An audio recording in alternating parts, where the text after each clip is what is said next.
Girls, आज मैं आपको कराने जा रही हूँ नारीवाद। तो नारीवाद जो शब्द है वो अंग्रेज़ी में फेमिनिज़म कहलाता है और सर्वप्रथम 1837 में फ्रांसीसी दार्शनिक और समाजवादी विद्वान जो चार्ल्स फोरियर थे, उन्होंने इस शब्द का प्रयोग किया। और इसके बाद तो वैसे काफ़ी लोगों ने किया इसको यूज़ 1890, 1910।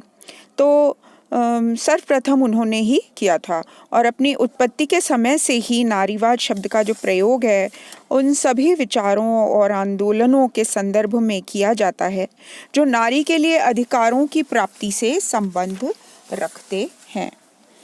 तो ये तो था सर्वप्रथम किसने प्रयोग किया।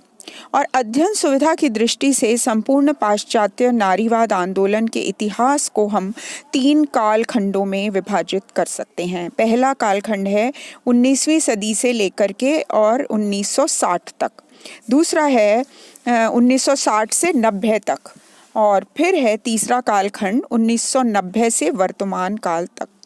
तो ये जो हैं ये 3 कालखंड नारीवाद और नारी के अधिकारों के संबंध में माने जाते हैं।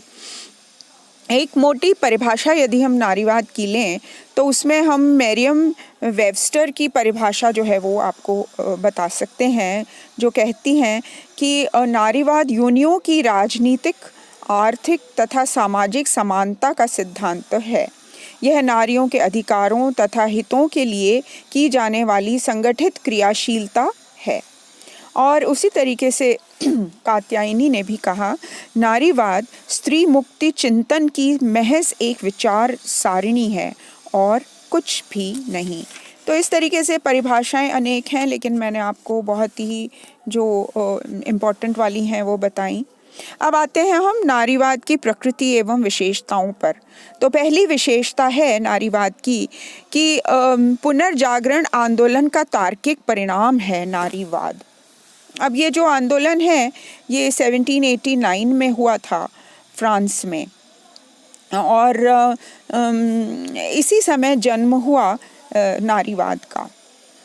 तो मध्ययुगीन चर्चवादी, सामंतवादी तथा दैवी सिद्धांतवादी सामाजिक राजनीतिक विचारधाराओं और संस्थाओं के अंत की बात की इस आंदोलन ने, यानी पुनर्जागरण आंदोलन ने। और उदारवादी जो शासन व्यवस्थाएं हैं, लोकतांत्रिक सामाजिक व्यवस्थाएं हैं, उनकी स्थापना की शुरुआत हुई। और इसी संदर्भ में इस बौद्धिक व तार्किक पृष्ठभूमि में संपूर्ण सामाजिक राजनीतिक व्यवस्था के एक अंग के रूप में पुरुष के साथ ही स्त्री के अस्तित्व पर भी ध्यान देने की शुरुआत हुई। तो यहाँ से हुई शुरुआत और सभी आधारभूत लक्षण जो इस क्रांति के हैं पुनर्जागरण वाली, वो नारीवाद की प्रकृति व विशेषता के लक्षण भी हैं। दूसरी विशेषता या प्रकृति नारीवाद की है कि प्रकृति से सहजात नहीं है नारीवाद, बल्कि अर्जित है। यानी स्त्री के जिन संवेदनाओं और आवेगों पर आधारित है वे किसी भी स्त्री को अपने जन्म से प्राप्त नहीं होते हैं, बल्कि इस पुरुष प्रधान समाज में कटु अनुभवों से जब गुजरती है स्त्री तो फिर अपने लिए न्याय की मांग करती है। यानी नारीवाद अपनी प्रकृति से स्त्री के अनुभवों पर आधारित एक अर्जित विचार है और यह स्त्री के लिए न्याय की स्थापना के लिए स्त्रियों की संगठित क्रियाशीलता में भी विश्वास करता है। तीसरी जो प्रकृति है नारीवाद की वह है कि नारीवाद सामाजिक राजनीतिक व्यवस्था में स्त्रियों के प्रति होने वाले अन्याय का अंत करके पुरुषों के साथ समानता की स्थापना का समर्थक है। यानी इसका अंतिम लक्ष्य क्या है कि पुरुष से समानता। और सामाजिक व्यवस्था से संबंधित ये सामाजिक आंदोलन तो है ही, और अपनी विवशता के कारण अस्थायी रूप से प्रत्यक्ष राजनीतिक आंदोलन का रूप भी धारण करता है। फिर चौथी बात जो है वह है बालिका शिशु की परंपरागत सामाजिकरण की प्रणाली का इसने विरोध किया है। यानी लड़की का लालन पालन हम देखें हमारे समाज में तो पितृसत्तात्मक परिवार व्यवस्था के पूर्वाग्रहों के साथ ही किया जाता है। यानी घर के कामों में उससे माँ लगा देती है और बाहर के कामों के लिए लड़के को अधिक तवज्जो दी जाती है और किशोरावस्था से ही उसके विवाह, प्रजनन, मातृत्व और परिवार के प्रति समर्पण की प्रेरणाएं दी जाती हैं, उसकी उपेक्षा की जाती है और उसको संस्कारवान बनाया जाता है। यानी शुरू से ही परिवार में ही ये जो एक ऊंच नीच या जो भेदभाव है यह शुरू हो जाता है। यानी लड़की को दयालु, विनम्र, मर्यादावान, नैतिक, धर्मपरायण, सेवाभावी बनाया जाता है और लड़के पर इन चीज़ों का कोई दबाव नहीं होता। यानी लड़की का व्यक्तित्व आत्मबल, आत्मविश्वास, आत्मनिर्णय तथा आत्मसम्मान के गुणों से वंचित हो जाता है और वह एक स्त्री के रूप में जीवन भर पारिवारिक व सामाजिक असमानता और दास्ता भोगने को मजबूर हो जाती है।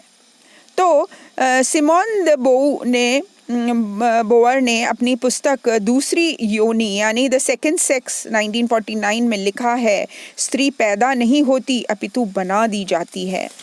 तो हमें नारीवादी चिंतक ये कहते हैं कि लड़के और लड़कियों का जो लालन पालन है वो एक जैसा करना चाहिए, उनमें कोई भेदभाव नहीं बरतना चाहिए। फिर पांचवी जो विशेषता है वह है कि प्रकृति से पितृसत्तात्मक चिंतन का विरोधी है नारीवाद और यानी पुरुष जाति का यह चिंतन कि स्त्री जाति की दास्ता तथा शोषण के लिए उत्तरदायी है, यह बात बहुत ही विशेष प्रकृति है नारीवाद की। यानी सत्य तो यह है कि पुरुष जाति के पितृसत्तात्मक चिंतन के कारण ही न केवल परिवार में बल्कि संपूर्ण सामाजिक राजनीतिक व्यवस्था में स्त्री जाति के प्रति अन्यायपूर्ण और दमनपूर्ण और असमान व्यवहार जो है वो उसके साथ होता है। और नारीवाद यही मानता है कि पितृसत्तात्मक चिंतन का अंत करके पारिवारिक, सामाजिक, धार्मिक, आर्थिक, राजनीतिक आदि जो भी व्यवस्था है उसके सभी क्षेत्रों में स्त्रियों को पुरुषों के समान अधिकार व सम्मान दिया जाना चाहिए। फिर अगली जो विशेषता है वह है स्त्री जाति की संगठित शक्ति एवं क्रियाशीलता में गहरी आस्था। यानी नारीवाद अपनी प्रकृति से जो आंदोलन प्रधान विचारधारा है और अपने लक्ष्य और कार्यक्रम हैं उनकी सफलता के लिए स्त्रियों की संगठित शक्ति और क्रियाशीलता में ही विश्वास रखता है। यानी स्त्री समाज की संगठित शक्ति तथा एकजुटता में लगातार वृद्धि के लिए स्त्री सशक्तिकरण के सिद्धांत और कार्यक्रम का पूर्ण समर्थन किया जाता है। फिर स्त्रियों की आपसी प्रेम पर आधारित सामूहिक एकता जो है उसका उल्लेख यहाँ पे किया गया है और नारीवाद को स्त्रियों की संगठित शक्ति द्वारा चलाए गए आंदोलनों की मदद से अपनी विभिन्न मांगों को मनवाने में सफलता भी मिली है। अगली जो प्रकृति है नारीवाद की वह है कि अपनी प्रकृति से स्त्री केंद्रित विचारधारा है नारीवाद और नारीवाद की संपूर्ण विचारधारा स्त्री के संपूर्ण जीवन यानी वैयक्तिक एवं सामाजिक के इर्द गिर्द घूमती है। यानी इसकी केंद्रीय विषय वस्तु क्या है? नारी। और नारीवाद स्त्री की व्यक्तिगत स्वतंत्रता तथा सामाजिक स्वतंत्रता के विचार पर बल देता है। नारीवाद सामाजिक राजनीतिक व्यवस्था में भी स्त्री में मौजूद उसकी जो रचनात्मक प्रतिभा है और सृजनात्मक शक्ति है उसको प्रकट करने करके और निर्बाध जो अधिकार हैं उसको देने की पेशकश करता है। आठवीं जो प्रकृति है वह है कि नारीवाद अपनी प्रकृति से बहुआयामी विचारधारा है। यानी अपने मूल रूप में एक स्त्री केंद्रित विचारधारा है और यह स्त्री के संपूर्ण जीवन का अध्ययन विभिन्न आयामों से करता है। नारीवाद ने समय समय पर स्त्री के जीवन के सामान्य पहलू एवं सामान्य समस्याओं के अध्ययन के अलावा उसके पारिवारिक, धार्मिक, सामाजिक, आर्थिक या राजनीतिक जीवन के पहलुओं एवं समस्याओं के भी विशेष अध्ययन में रुचि ली है। और नारीवाद स्वयं के स्वत्व यानी सेल्फ अस्तित्व तथा स्त्रीत्व यानी नारीत्व की मूल प्रकृति, लक्षणों एवं विशेषताओं की खोज करती दिखाई देती है। तो इस प्रकार हम ये देखते हैं कि कई पक्ष हैं इसके, वो हैं भौतिक, सामाजिक, मनोवैज्ञानिक तथा दार्शनिक। और अंतिम जो विशेषता है नारीवाद की वह है कि प्रकृति से एक जीवंत और विकासवादी विचारधारा है नारीवाद। यानी अपनी गुणात्मक प्रकृति के कारण नारीवाद को एक जीवंत एवं निरंतर गतिशील विचारधारा के रूप में मान्यता मिली है। और अपने इस गुण के कारण ही अतीत से वर्तमान काल तक नारीवाद की जो मूल अवधारणा है उसमें निरंतर परिवर्तन एवं संशोधन का क्रम चलता रहा है। और नारीवाद में विभिन्न विचारधाराओं का उदय भी हमें दिखाई देता है। तो उल्लेखनीय बात यहाँ पर यह है कि पाश्चात्य जगत में एक नई प्रवृत्ति जो है वो बढ़ रही है, जो नारी के वैयक्तिक नारीवाद में स्त्री की संगठित क्रियाशीलता की प्रवृत्ति भी नए रूपों में प्रकट हो रही है। और गैर पाश्चात्य देशों में भी नारीवाद अपनी विशिष्ट स्थितियों के संदर्भ में नए नए विचारों एवं रुझानों के साथ स्वयं को विकसित कर रहा है। तो हम यह अनुमान लगा सकते हैं कि विश्व के विभिन्न महाद्वीपों में स्त्री आंदोलन की बढ़ती हलचलें विश्व स्तर पर नारीवाद को एक नई ऊर्जा के साथ नए विचार और आयाम प्रदान कर रही है।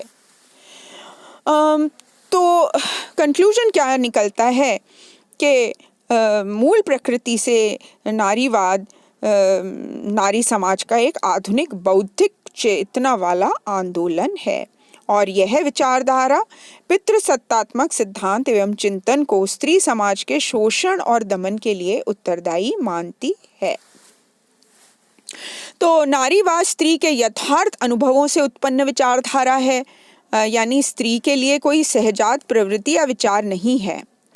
तो अब हम ये कह सकते हैं कि यह निरंतर जीवंत, गतिशील एवं विकासशील विचारधारा है। यद्यपि वर्तमान काल में पाश्चात्य नारीवाद स्त्री के सामूहिक तथा संगठित जीवन के स्थान पर स्त्री के वैयक्तिक अनुभवात्मक जीवन को अपने अध्ययन में पर्याप्त महत्व दे रहा है, किंतु यह स्थिति अधिक समय तक नहीं चलेगी और निकट भविष्य में पुनः अपने नए एवं संगठित आयामों और नई ऊर्जा के साथ विश्व स्तर पर ये विकसित होगा। Thank you for today.